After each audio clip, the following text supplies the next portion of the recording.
잠기지 않는 폰, 열지 못한 영상. 서울 송파구 가락시장 뒤편 골목 안쪽 고시원 3층. 나는 지금 그곳에서 산다. 3015. 창문은 반쯤 열려있고 싱크대 위엔 녹슨 냄비 2개가 얹혀있다. 한쪽 벽에는 딸이 6살 때 그려준 고래 그림이 붙어있다. 작은 파란 고래가 웃고 있다. 구름 옆에서 아빠를 바라보며 폰은 항상 충전기와 연결돼 있다. 배터리는 늘 100%다.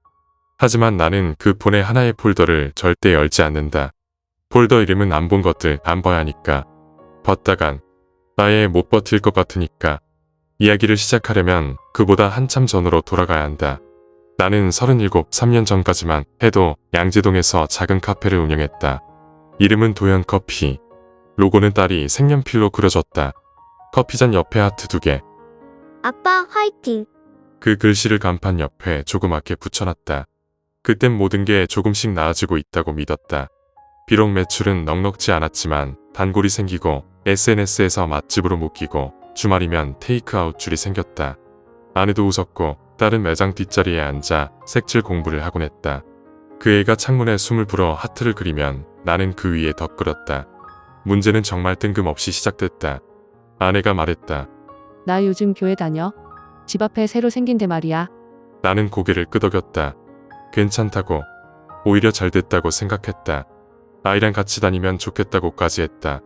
그런데 그 교회엔 목사가 없었다. 목사 대신 성경 강사가 있었다. 목요 모임, 금요 기도회, 주말 예배. 아내는 점점 그쪽에 빠져들었다. 하루는 딸이 내게 말했다. 아빠, 엄마가 아빠는 육적인 사람이래. 나는 무슨 말인지 몰랐다. 나중에 안 사실이지만 그 교회는 신천지 위장교회였다.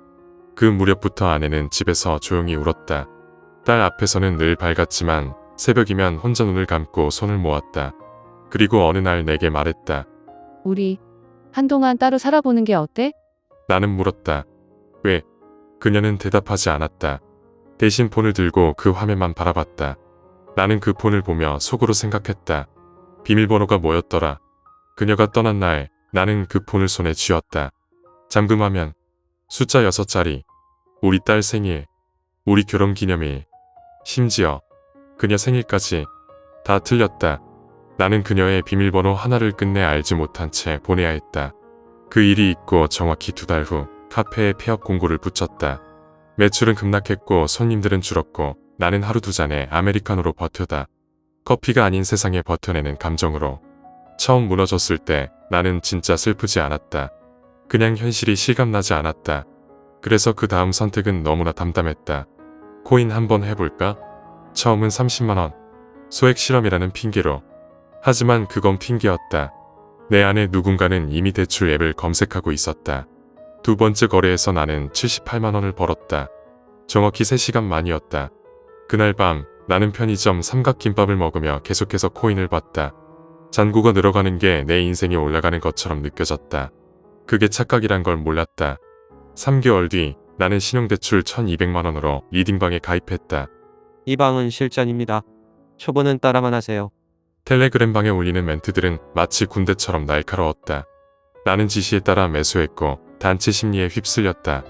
그리고 3번의 몰빵 후 남은 돈이 31만원이 되었다. 폰을 내려놓지 못했다. 오히려 더 붙잡았다. 그 안에 무언가가 있다고 착각했다. 그 무렵 지인이 말했다. 너 혹시 도박방 중개해볼래? 그냥 방만 열어주면 돼. 하루에 30은 기본으로 나와. 나는 고개를 저었다. 난 그쪽은 싫어. 하지만 그날 밤 그 폴더를 들여다보다가 손이 떨렸다. 안 본 것들 폴더.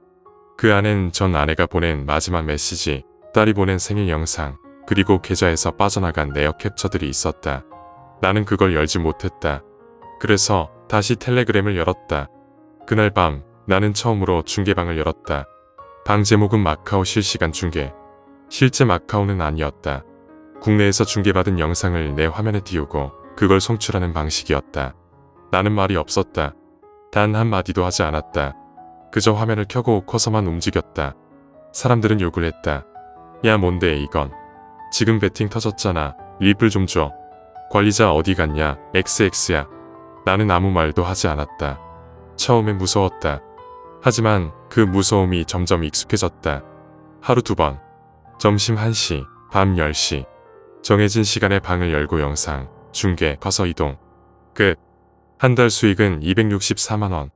나는 다시 담배를 피우기 시작했고 고시원 벽에 마닐라 카지노 포스터를 붙였다. 그 사진 속에서 딜러는 웃고 있었다. 그러던 어느 날 딸에게서 카톡이 왔다. 아빠, 발표회 영상 보냈어요. 연습보다 훨씬 잘했지? 그 메시지 위엔 미소 짓는 이모티콘 하나가 달려 있었다.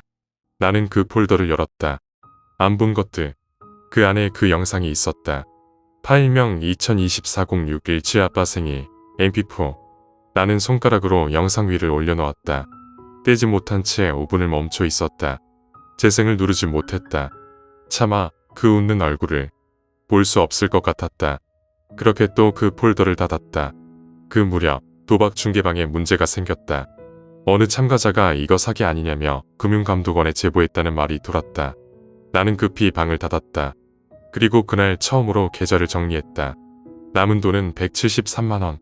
나는 그걸 들고 시장으로 나갔다. 가락시장 입구 노점상에서 딸이 좋아하던 귤을 샀다. 그리고 그 자리에서 한 봉지를 들고 아내가 사는 곳 근처로 향했다. 그 아파트 앞 벤치에 앉아 귤을 하나하나 까먹었다. 핸드폰은 무음으로 바꿨다. 1월 1일. 나는 마지막으로 그 영상 파일을 열었다. 폴더 이름 안 본 것들. 파일명 2024-0617 아빠 생일 mp4. 영상은 거실에서 시작됐다. 딸은 웃으며 말했다. 아빠, 초코 케이크 샀어요. 혼자서 촛불도 안 껐어요. 아빠 생일이라서. 그리고 마지막 딸의 말. 아빠, 다시 돌아오면 안 돼요? 나는 화면을 껐다. 그리고 폰에 비밀번호를 걸었다. 처음으로 비밀번호는 딸의 생일 6자리였다. 안 본 것들 폴더는 이제 잠겼다. 그날 이후 나는 다시 방을 열지 않았다. 중계는 끝이었다. 리딩방 링크는 모두 지웠고 텔레그램 계정도 삭제했다. 남은 건 딱 하나. 잠긴 폴더. 그리고 그 안에 담긴 영상 하나. 2주 뒤 나는 그 폰을 한강 다리 아래에서 던졌다. 물속으로. 어두운 물빛 속으로 파란 불빛이 꺼졌다. 나는 한참을 서 있었다. 마치 그 폰이 잠겨진 채로 내 죄를 대신 삼켜줄 것처럼. 그날 밤 딸이 보낸 새 메시지가 있었다. 아빠, 그 영상 봤어요? 다시 보내줄까? 나는 대답하지 않았다. 대신 귤 사진을 하나 보냈다. 잘 먹었다. 아빠는 지금 괜찮아. 사실 나는 괜찮지 않았다. 무너진 것도 망가진 것도 다 내가 만든 일이었다. 하지만 하나만큼은 지키고 싶었다. 내가 열지 못했던 그 영상 속 딸의 얼굴만큼은 다시 잠가두고 싶었다. 영상은 1분 7초짜리였다. 딸이 생일 축하 노래를 부르며 혼자 촛불을 들고 서 있었다. 화면 속 딸은 웃고 있었다. 정확히 내가 마지막으로 기억하는 미소였다. 아빠, 다시 돌아오면 안 돼요? 그 말을 끝으로 영상은 멈췄다. 내 눈도 멈췄다. 나는 화면을 끄지 못한 채 손에서 폰을 떨어뜨렸다. 그날 이후 나는 아무것도 하지 않았다. 중계방은 열리지 않았다. 텔레그램도 접속하지 않았다. SNS에는 방 비운다는 글만 남겨뒀다. 침대 위에 엎드린 채 딸의 음성이 귀 속에서 반복됐다. 다시 돌아오면 안 돼요? 그 질문은 누구도 대답하지 않았다. 심지어 나조차도. 며칠 후 문자가 한 통 왔다. 고시원 관리실 2개월 연체 다음 주까지 정리 바랍니다. 나는 답장을 쓰려다 그만뒀다. 답장은 아무것도 해결하지 않으니까. 그날 밤 창문 틈 사이로 들어온 바람이 유난히 차가웠다. 몸을 말았다. 이불 속에서 조용히 폴더를 다시 열었다. 폴더 이름은 여전히 안 본 것들. 비밀번호는 딸의 생일 6자리였다. 그 안엔 여전히 영상 하나, 사진 4장, 스샷 20개. 나는 스샷 하나를 터치했다. 리딩방 공지 캡처였다. 공지 4월 7일 기준 수익 공개. 우리 방 이번 주 총 누적 플러스 46.2%. 다음 주 화요일까지 풀베팅 갑니다. 그 글 아래 내가 올렸던 댓글이 있었다. 형님, 저 진짜 여기서 인생 바꿔보렵니다. 그 댓글을 본 순간 손끝이 떨렸다. 내가 남긴 말인데 마치 남이 쓴 글 같았다. 인생을 바꾼다고 했던 내가 지금은 변기 옆에 라면 컵을 쌓아놓고 귤껍질 썩는 냄새에 무감각해져 있었다. 어쩌다 이렇게 됐을까? 나는 지금 어느 시점에서 멈춰버린 사람이 된 것 같았다. 다시 영상으로 돌아갔다.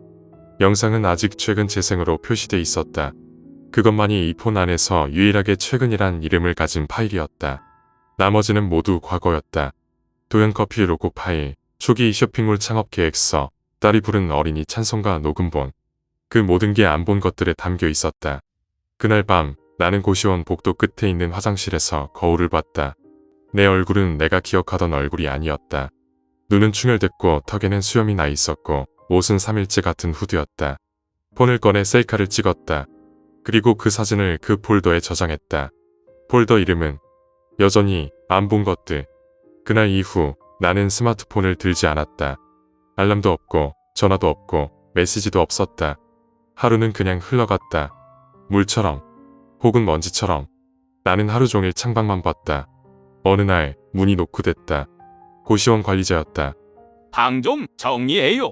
이번 주까지는 비워줘야 해요. 나는 고개를 끄덕였다. 말없이. 그게 내 마지막 고시원 대화였다. 그날 밤 나는 또다시 그 폴더를 열었다. 영상은 여전히 거기 있었다. 딸의 미소, 초코 케이크, 1분 7초. 나는 그 파일을 꾹 눌러 삭제 버튼을 띄웠다. 잠시 주저했다. 그리고 취소를 눌렀다. 나는 그 영상조차 지울 수 없었다. 그 대신 다른 걸 지우기 시작했다. 텔레그램에 남아있던 도박방 링크 5개. 그중 하나는 내가 직접 만든 방이었다. 방 이름 진짜 돈 되는 실시간 방. 설명란엔 이렇게 적혀 있었다. 나처럼 절박한 사람 들어오세요. 그 문장을 읽는 순간 숨이 멎는 것 같았다. 내가 만든 거였다. 하지만 이젠 아무도 그 방에 없었다. 단 한 사람만 댓글을 남겼다. 형님, 저 여기서 진짜 인생 끝났습니다. 그냥 술 마시고 울고 있어요. 그 댓글을 보고 나는 그 방을 삭제하지 않았다. 그 글만 그대로 두었다. 마치 누군가 봐주길 바라는 유서처럼. 짐을 싸는데 5분도 걸리지 않았다. 가방 하나, 폰 충전기, 남은 귤 한 봉지, 그리고 잠긴 스마트폰. 나는 고시원을 나왔다. 택시를 탔다. 목적지는 말하지 않았다. 계속 가주세요. 그 말만 했다. 창밖은 흐렸다. 하늘은 낮았고 시간은 흐르지 않는 것 같았다. 나는 한강 근처에서 내렸다. 다리 아래 벤치에 앉아 핸드폰을 꺼냈다. 그 화면 속엔 잠금 폴더 하나만 깊게 빛나고 있었다. 안 본 것들. 이젠 아무것도 열리지 않는 폴더. 나는 비밀번호를 누르지 않았다. 대신 손에 힘을 주었다. 그리고 물가에 천천히 폰을 내려놨다. 물이 당차 화면이 꺼졌다. 딸의 영상도, 내 과거도, 도박방도, 그 모든 링크와 캡처와 녹음들이 그 물속으로 잠겼다. 잠기지 않던 폰이 이제야 잠겼다. 나는 두 손을 바라봤다. 그 손이 이제는 아무것도 열 수 없다는 걸 처음으로 실감했다.